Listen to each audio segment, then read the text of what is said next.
hardest by the real estate collapse, but are other cities just like New York just late to this real estate downturn and about to hit the bottom? Joining me now in the Diamond District, the Real Deal Deputy Editor, Jill Gardiner. Welcome to the Diamond District. This is very interesting. So you guys did a study, your magazine did a study looking at ghost towers and ghost cities. That's right. Well, it's like you said, like we're seeing more of these ghost towers in Miami and Vegas and places like that.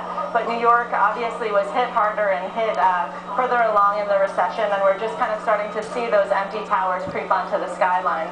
Mostly residential buildings that were supposed to be high-end condos that are now sitting there pretty empty. And we're seeing this obviously across the country. We're seeing it more in some of these big cities, obviously, because they have more of the skyscrapers and the towers. What's the cause of all of this still, though? The credit crunch?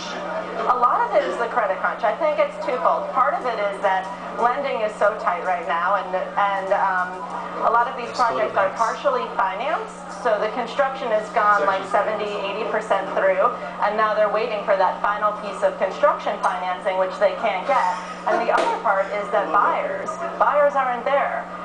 These are new buildings, high-end buildings that were targeted towards Wall Streeters and finance types that a lot of them have now lost their jobs. Absolutely. So there's nobody to step in and purchase them. And Jill, another factor, very interesting that you guys pointed out as well, that a lot of people have to keep in mind, that even if they do want to buy a condo in these buildings, because I'm sure there are some great deals out there, folks, to get a mortgage loan from Fannie or Freddie, the building has to be 70% occupied, or otherwise you're not getting a loan. Exactly. It's a really difficult, stringent standard that actually just increased in March. Before March, it was 51%. So now, in a new construction building, 70% of the building needs to be occupied before Fannie or Freddie or one of these other lenders will actually step in and issue a mortgage. And that is a really tall task for a lot of these new buildings. So what happens to people who did get suckered in and buy into these buildings earlier when they weren't finished? Because I remember during the height of the housing market, I was even looking at buildings that they were saying, well, it'll be done in 2 years, but you had to get in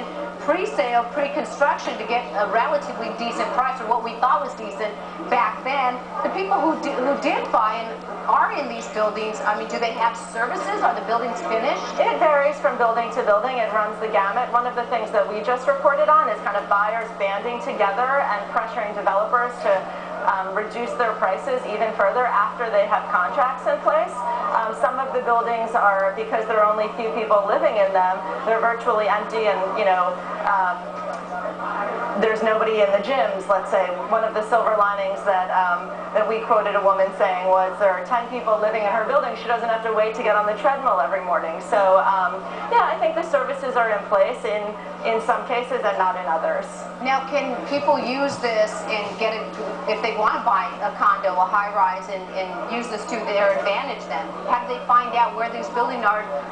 And then, but do you, I mean, you get a good deal, but do you recommend that because the building could go bankrupt and they'll never take out the garbage or repair the building? And a lot of these buildings are bankrupt already or in some stage of foreclosure. And you also have the catch-22, which you pointed out, which is it's really difficult to get a mortgage. So if you're an all-cash buyer, yeah, maybe you can buy in one of these buildings. Would you recommend that, or just proceed cautiously? I would proceed cautiously. Yeah. In New York City in particular, but also your article pointed out in Williamsburg, and this is an area, you know, in Brooklyn, right across the river there, folks, from New York City, that people are saying, well, we're going to revitalize all these new buildings we're going up, very modern, and now that place is struggling. That's right, because there's a massive oversupply of inventory in Williamsburg, these high-end condos, and it's the same thing there. It's like too much inventory, not enough buyers. One of the things that developers are doing to get really creative is they're offering, and this is happening in Williamsburg, rent-to-own programs where you can actually live in the building for a year, and a portion of your rent will get diverted into an escrow account, and you can use that for a down payment to buy that apartment later. That's how I bought my first condo way back when in Virginia. Jill Gardiner, she is the deputy editor of The Real Deal. Thank you very much. Thank you for having me. All right. Cody? Thank you very much. Killed it. My old neighborhood on 101st in Amsterdam where I had a